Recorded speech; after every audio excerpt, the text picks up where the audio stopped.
L'interdiction au mandat public et la privation à la condamnation ou à la libération conditionnelle devraient aussi être prévues pour les cas d'un condamné pour enrichissement illicite.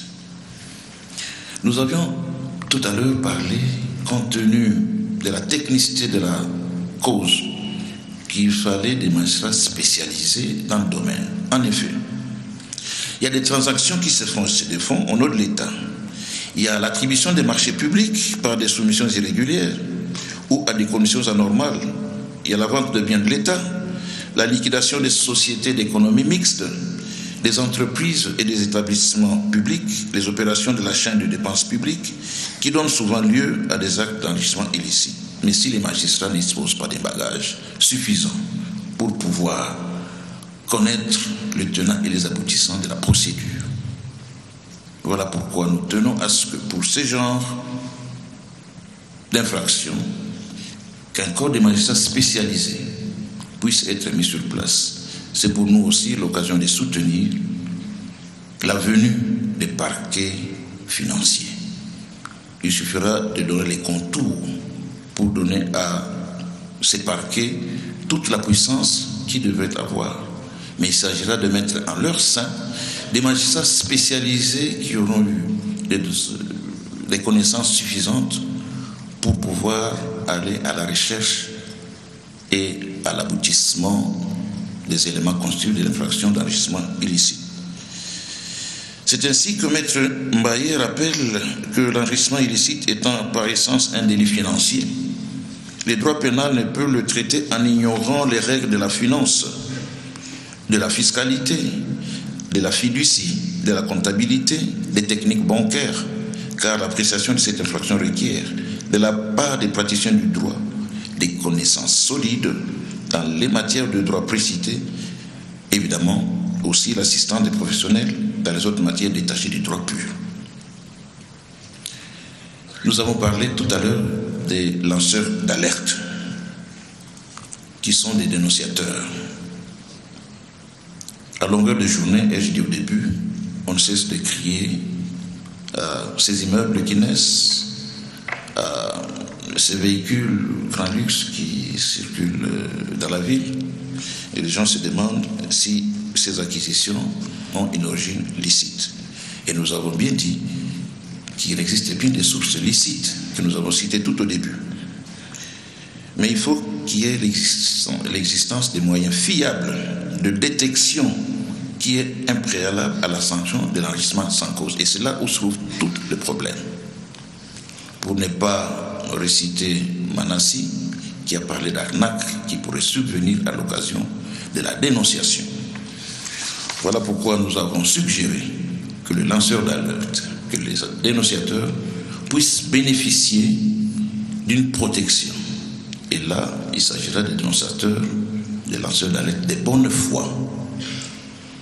Et nous les connaissons à longueur de journée, ils sont sur les réseaux sociaux. Ceux qui, juste pour saluer une réputation, s'évertuent à écrire n'importe quoi. Ici, nous parlons bien des lanceurs d'alerte de bonne foi.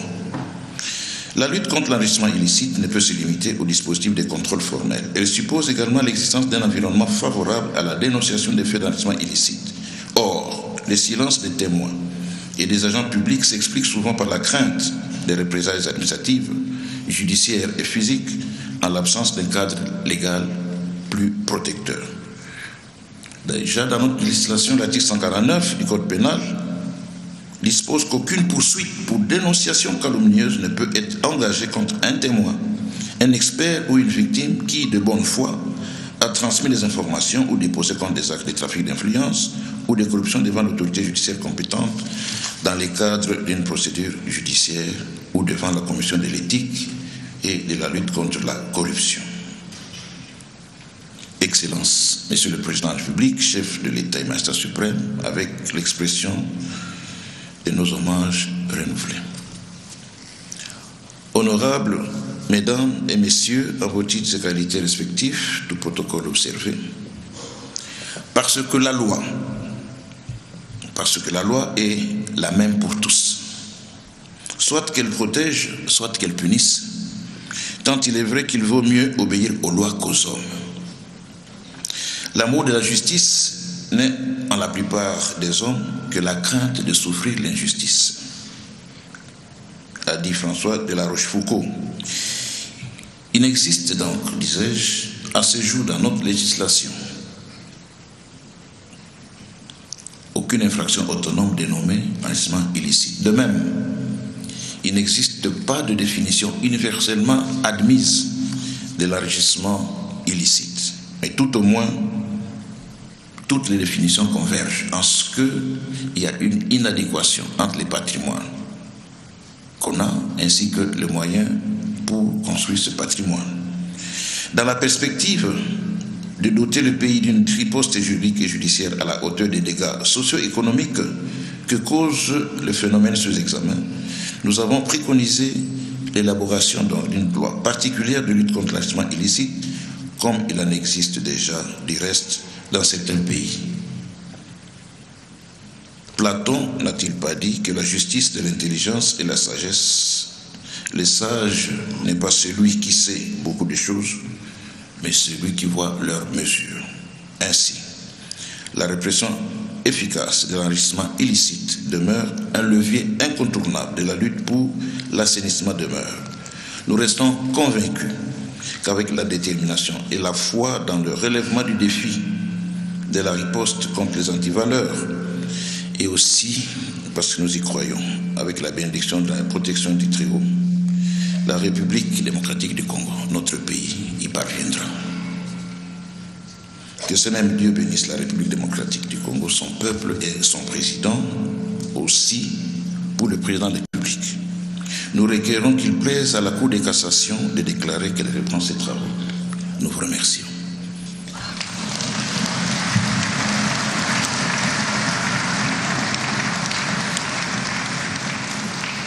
Merci, Monsieur le procureur général, pour votre mercurial. Et c'est le tour du Premier président de prendre la parole pour son discours. Excellence, Monsieur le Président de la République, chef de l'État et magistrat suprême, avec l'expression de mes hommages les plus déférents. Conformément à l'article 64 alinéa 1er de la loi organique numéro 13/011-B du 11 avril 2013 portant organisation, fonctionnement et compétences des juridictions de l'ordre judiciaire, le 15 octobre de chaque année, la Cour de cassation s'est réunie en audience solennelle et publique au cours de laquelle le Premier président prononce un discours, le procureur général une mercuriale et les bâtonniers du barreau près la Cour de cassation une allocution.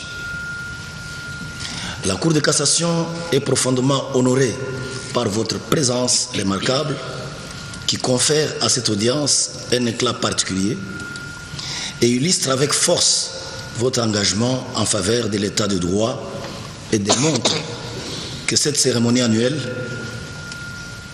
n'est pas un simple rituel, mais un rappel solennel et sacré que la justice demeure le socle sur lequel s'est bâti cet état de droit.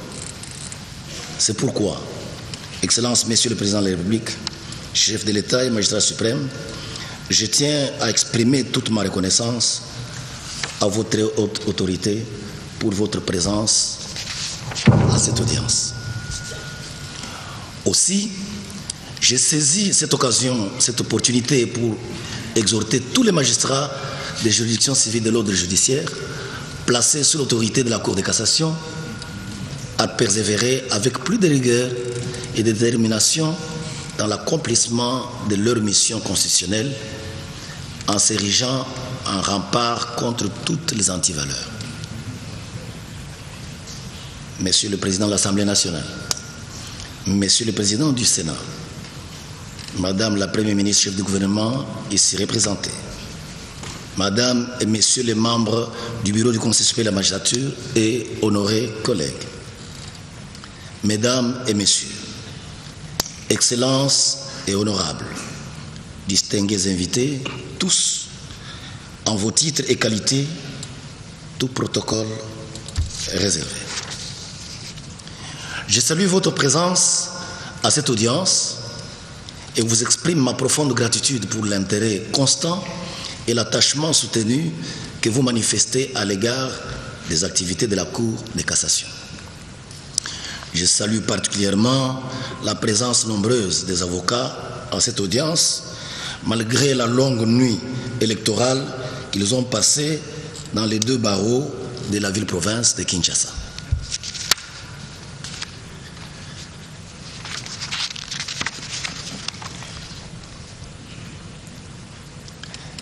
Excellences, Monsieur le Président de la République, chef de l'État et magistrat suprême, avec l'expression renouvelée de mes hommages les plus déférents.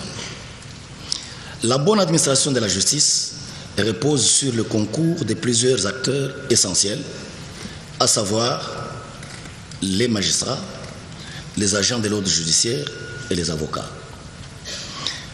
Dans mon discours de rentrée judiciaire pour l'exercice 2023-2024, parlant des magistrats, j'avais évoqué les conditions de l'administration de la justice par ses différents opérateurs, en déplorant particulièrement les effets néfastes de la corruption, qualifiée de peste par votre haute autorité comme une antivaleur transversale. Dans celui des rentrées judiciaires 2024-2025, je m'étais appesanti sur le greffier dans son rôle et sa responsabilité pour une bonne administration de la justice. Souvent méconnu du grand public, cet acteur n'est pas étranger à l'affaiblissement progressif de notre appareil judiciaire. À l'égard des uns et des autres, je n'avais pas manqué de formuler quelques pistes de solutions, même si leur mise en œuvre continue à tarder. Pour la présente rentrée judiciaire 2025-2026, fidèle à l'option par moi levée de m'écarter de la tradition des discours académiques, j'ai résolu de jeter les projecteurs sur un autre acteur judiciaire que l'avocat, en retenant le thème ci-après. Le rôle de l'avocat dans la construction de l'état de droit. Pour mieux cerner ce thème, il me semble utile de comprendre la profession d'avocat en m'attardant sur ce qu'il est. 1. Sa mission. 2. Sa contribution à la bonne administration de la justice. 3. Et les dérives d'ordre professionnel impactant sur cette dernière. Il est quelque peu surprenant qu'à l'occasion du discours de rentrée judiciaire de la Cour de cassation, le premier président de cette Cour développe un sujet relatif au rôle de l'avocat. Il vous en souviendra que dans son allocution de rentrée judiciaire 2024-2025, le bâtonnier national Michel Echebele Makoba avait évoqué la complémentarité entre l'avocat et le magistrat en développant le sujet la pension de retraite du magistrat congolais, plaidoyer pour l'amélioration des conditions de vie du retraité. Justifiant le choix de ce sujet, il affirmait que la magistrature et le barreau sont deux corps de la même famille judiciaire, mais avec des rôles différents. C'est également ma conviction.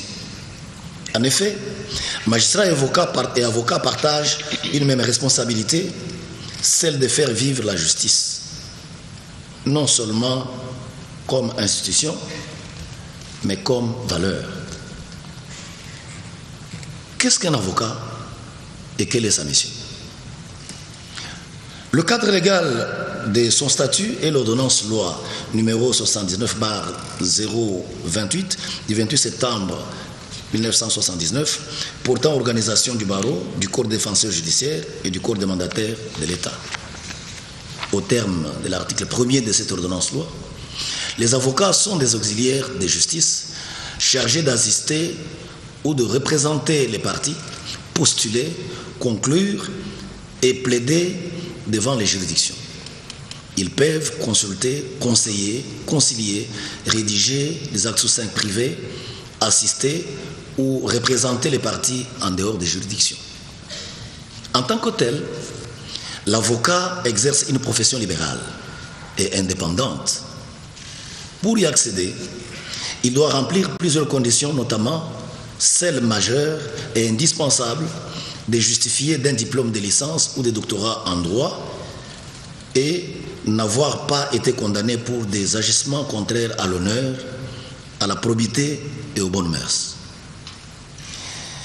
Il résulte du serment que l'avocat prête avant d'être inscrit sur la liste préparatoire ou d'exercer sa profession, que cette dernière s'est construite autour de certaines valeurs, notamment l'obéissance aux lois, la dignité, la conscience, l'indépendance, l'humanisme ainsi que le respect dû aux magistrats et aux autorités publiques.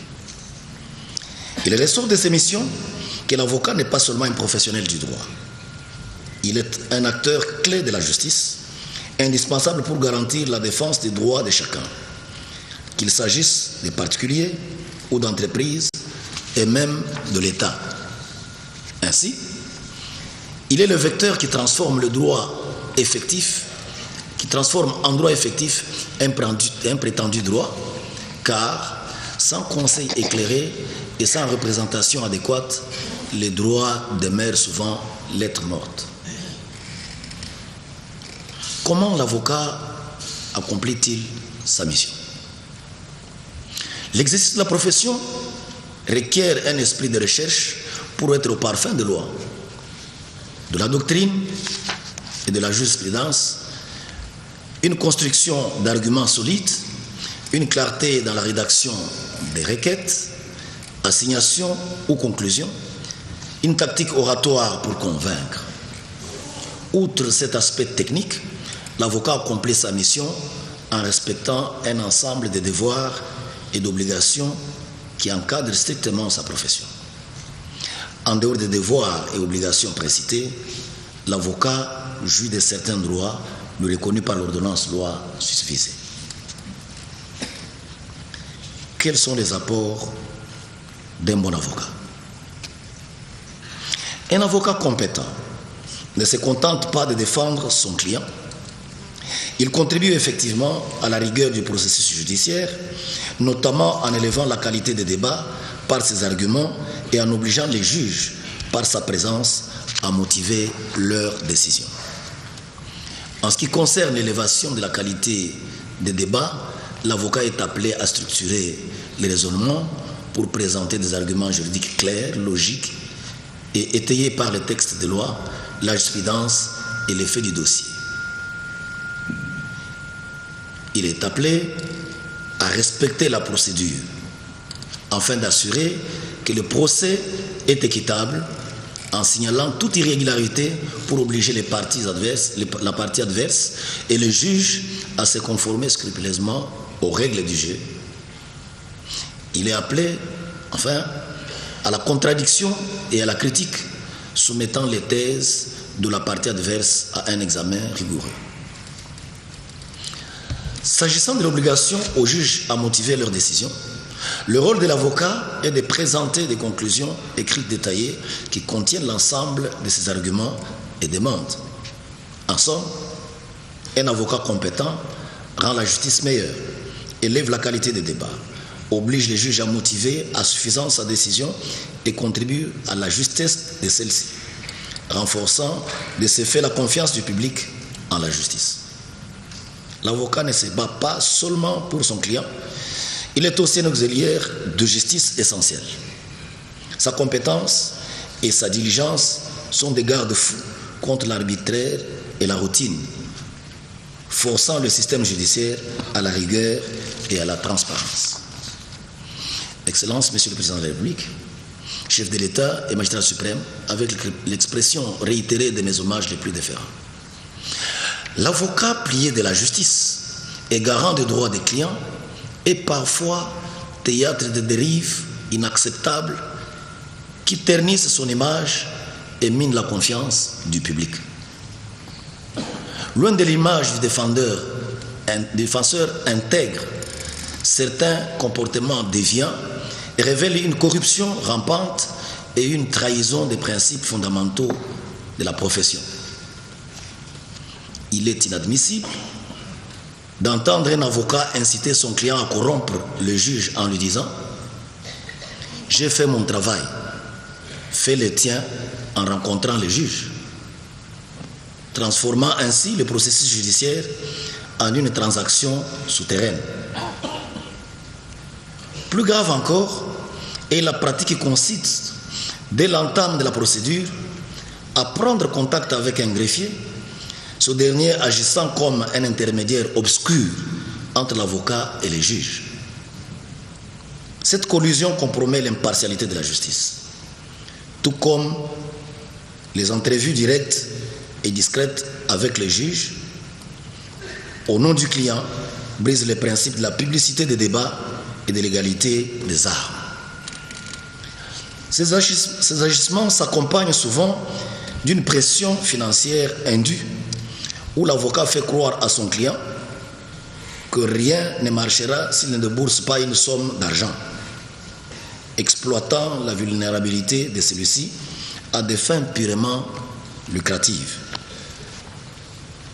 Face à une faiblesse argumentative, certains avocats préfèrent l'excuse fallacieuse selon laquelle l'adversaire est plus fort que son client, alors qu'ils n'ont apporté ni pièces solides, ni note de plaidoirie convaincante, étant de ce fait incapables d'admettre leur propre insuffisance. L'atteinte à l'intégrité du système judiciaire est poussée à son paroxysme lorsque les avocats établissent un contact direct et régulier avec les juges en dehors des cadres procéduraux, allant même jusqu'à la rédaction des projets de décision judiciaire que les magistrats véreux se contentent ensuite d'endosser, transformant ainsi la robe noire en une plume invisible de celle-ci. Le summum de l'objection est atteint lorsque l'avocat travaille activement contre les intérêts de son client, fournissant des arguments à l'adversaire plus fortuné en échange de quelques avantages financiers et ou matériels, transformant ainsi les défenseurs en un agent de l'injustice. De même, il s'observe que certains avocats sont foncièrement impliqués dans une entreprise criminelle dite folio, consistant dans la spoliation des immeubles de l'État et des particuliers. Ils opèrent avec le concours de certains magistrats, greffiers et huissiers de justice véreux qui en tirent des gains sordides. Si l'on y prend garde, disais-je, ces réseaux risquent de s'intensifier jusqu'à atteindre certains élus du peuple, parmi lesquels ils tentent déjà de recruter des porte-paroles ou des porteurs de questions orales avec débat. En effet, réagissant à cette pratique décriée, Excellence, Monsieur le Président de la République, chef de l'État et magistrat suprême, vous avez chargé votre directeur de cabinet qui, par la lettre numéro 2257/09/2025 du 4 septembre 2025, en a appelé à la collaboration de toutes les autorités destinataires de celle-ci, dont le premier président de la Cour de cassation, chacun dans la sphère légale de ses compétences, pour le démantèlement efficace des foliomènes. Il en est de même de la lettre numéro K-BR-ASS-ACD-2025/2802 du 5 septembre 2025, par laquelle Madame la Première ministre, sous la plume de son directeur de cabinet, a encouragé toutes les autorités à procéder à toutes les diligences aux fins du démantèlement de ces réseaux mafieux qui insécurisent la propriété immobilière et jettent un discrédit total tant sur les administrations foncières et immobilières que sur la justice de notre pays. Dans les mêmes ordres d'idées, je salue l'heureuse initiative de collaboration fructueuse entre le Conseil supérieur de la magistrature et le ministère de la Justice tel que voulu par votre autorité. En effet, lors du briefing sur la redevabilité du gouvernement organisé par le ministère de la Communication et Médias le mercredi 17 septembre 2025, le ministre d'État, ministre de la Justice et garde des Sceaux, évoquant les priorités de la justice, a mis l'accent sur la lutte contre la corruption et le renforcement de l'état de droit. Il a réaffirmé que cette lutte constitue sa première priorité et à la suite des échanges par lui reçus du bureau du Conseil supérieur de la magistrature, il a exprimé sa volonté de travailler étroitement avec cet organe du pouvoir judiciaire et dit avoir été informé par celui-ci notamment sur les chambres de discipline fonctionnant en son sein, les condamnations ayant sanctionné les procédures disciplinaires, des prises à partie et des actions pénales ouvertes à charge des magistrats pour des faits de corruption. Les ministres d'État, ministre de la Justice et garde des Sceaux a reconnu également que le phénomène de la corruption implique une chaîne non seulement des magistrats, mais aussi des avocats, des greffiers, des secrétaires de parquet, d'huissiers et même des justiciables. S'agissant singulièrement des avocats, il a dénoncé l'existence d'une mafia organisée dont l'État est victime dans la gestion notamment des contentieux le concernant. À l'appui de ce postulat, il a déploré le fait que certains avocats qui représentent l'État s'arrangent avec les avocats des partis adverses pour faire condamner ce dernier à payer des sommes exorbitantes. Aussi, pour éradiquer ce fléau, il a préconisé d'instaurer un processus transparent pour ne confier la gestion des intérêts de l'État qu'au cabinet d'avocats caractérisé à la fois par une éthique rigoureuse et des compétences éprouvées, d'une part, et d'autre part, le défèrement des avocats aux instances ordinales du barreau pour des cas de corruption et de mauvaise conduite. Par ailleurs, la déviance comportementale s'observe également en matière d'éthique et de déontologie des avocats. En effet, l'article 78 de l'ordonnance loi numéro 79 par 025 du 28 septembre 1979 précité prescrit que l'avocat appelé à plaider devant une juridiction extérieure au ressort de son barreau est tenu de se présenter au président de l'audience, à l'officier du ministère public, au bâtonnier et aux confrères chargés des intérêts de la partie adverse. Appuyant cette disposition légale, l'Ordre national des avocats a pris la décision numéro 42/CNO/RIC du 18 juin 2022 portant obtention préalable d'une attestation pour prester dans les ressorts d'un autre barreau. Il en ressort que tout avocat appelé à se rendre dans les ressorts d'un autre que celui de son appartenance pour l'exercice ponctuel de sa profession est tenu de se munir d'une attestation de son bâtonnier indiquant l'affaire objet de son déplacement. Cette attestation est à présenter au bâtonnier du barreau du ressort d'accueil avant toute prestation. Cependant, il m'a été donné de constater que les comparaisons des avocats devant diverses juridictions du pays se font en violation manifeste de la disposition légale précitée. C'est pourquoi il est de mon devoir, dans le cadre de la collaboration avec l'Ordre national des avocats, de prêter main forte à celui-ci et au Conseil de l'ordre des barreaux établis dans les ressorts de chaque cour d'appel.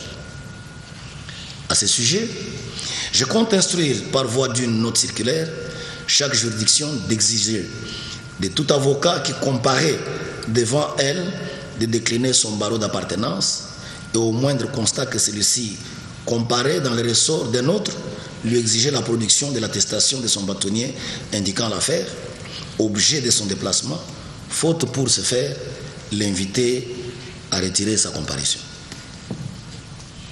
Cette instruction procédera de la collaboration pour aider les différents barreaux à maintenir la discipline, à prévenir les fautes et à élever la conscience professionnelle.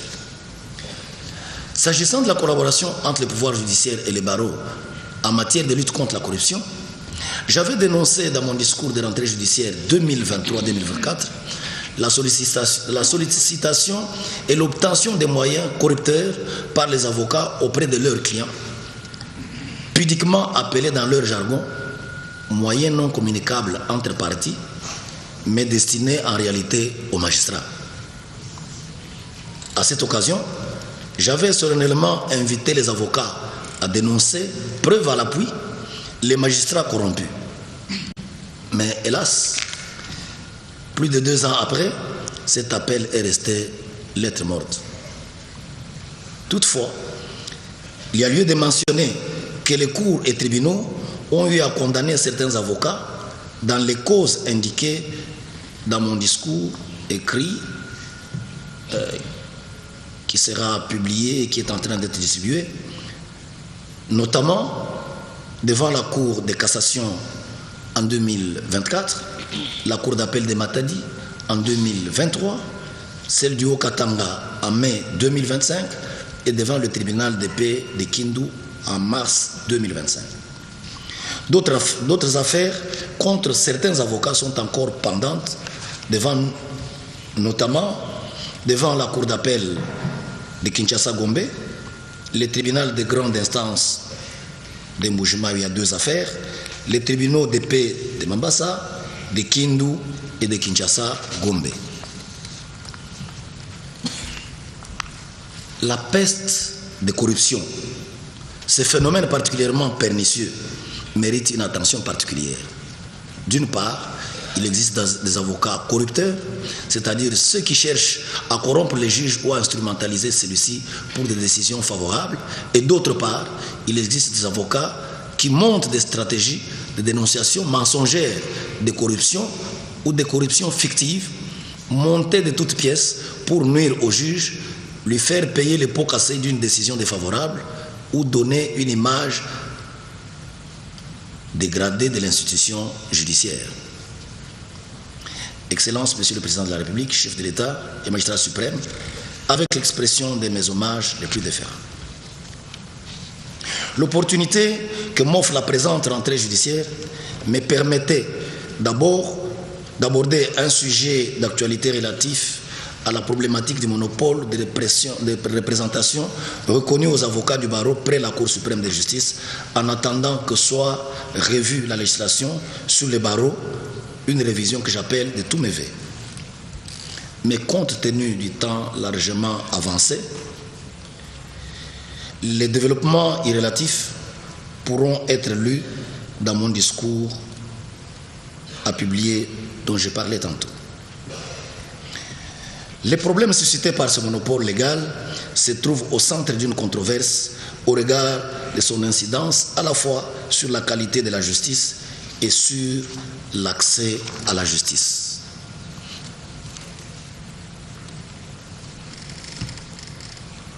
Néanmoins, je peux à ce niveau souligner que le petit nombre actuel d'avocats habilités à plaider devant la Cour de cassation rend leurs prestations plus onéreuses et limite ainsi l'accès à la justice pour les personnes économiquement faibles. Historiquement, la Cour de cassation en République démocratique du Congo, créée par la Constitution de 2006, a remplacé la Cour suprême de justice et l'urgence s'impose car le barreau près la Cour suprême de justice compte 21 avocats dont seulement près de la moitié sont encore actifs. C'est pourquoi, devant cette impasse, la Cour de cassation admet encore les avocats de la défunte Cour suprême de justice pour ne pas bloquer ses activités. Pour ma part, j'émets le vœu d'un réexamen par le Sénat ou par l'Assemblée nationale de tout projet ou proposition de loi sur le barreau, plus particulièrement sur cette question qui continue à susciter les débats. Aussi, puis-je rappeler qu'il est des vertus qui ne se négocient pas, des valeurs sans lesquelles l'exercice du droit perd son âme. Parmi elles, la qualité et la bonne moralité constituent les 2 piliers qui soutiennent la profession d'avocat, surtout lorsqu'il s'agit d'exercer devant la Cour de cassation. L'avocat après cette cour n'est pas un praticien ordinaire. En effet, outre les exigences de l'article 115 de l'ordonnance loi numéro 79/028 septembre 79 portant organisation du barreau déjà cité précédemment, ainsi que celles liées à l'éthique et à la déontologie, par une maîtrise approfondie des textes de loi et de la technique de cassation. En somme, la qualité et l'expérience de compétences et de rigueur induisent le respect tant dans le chef de l'avocat lui-même que dans celui de la plus haute juridiction de l'ordre et partant de la justice elle-même.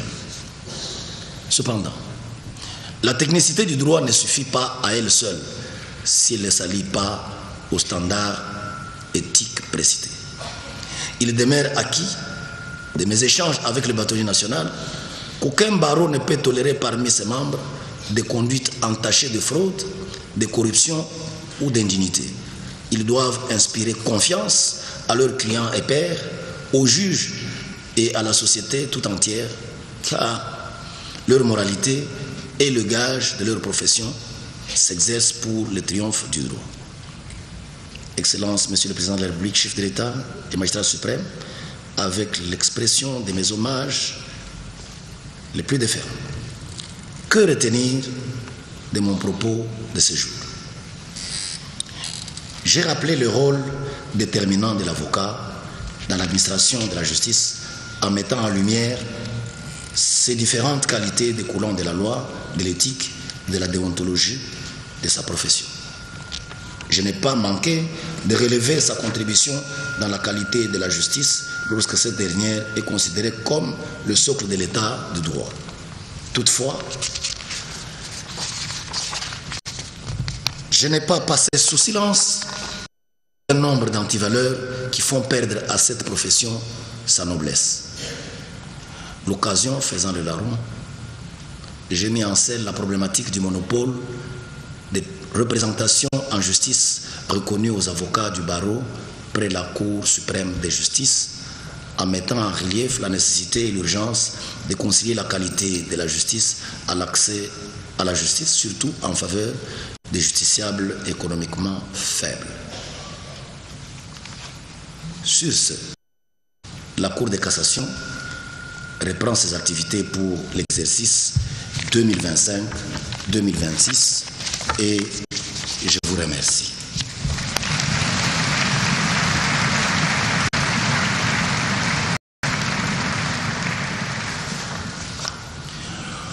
Plus rien n'étant au rôle, la parole est chef du protocole d'État pour la suite du programme.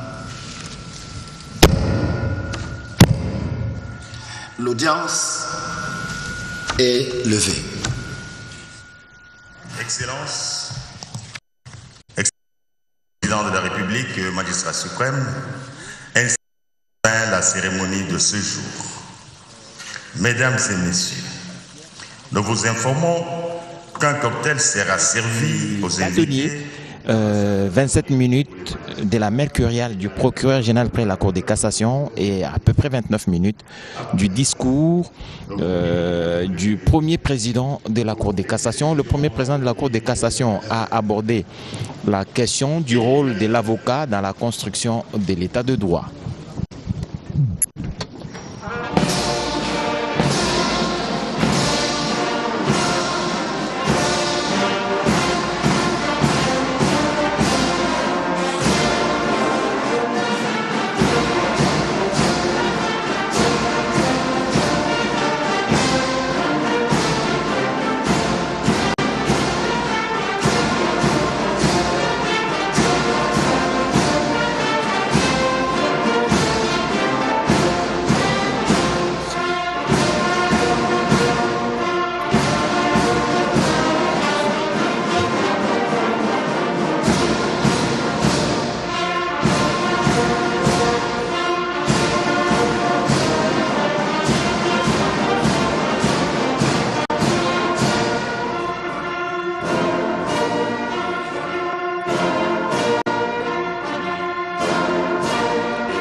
Voilà donc, comme je vous le disais tout à l'heure, les discours ont été prononcés. Vous avez suivi le premier, c'est celui du bâtonnier national qui a parlé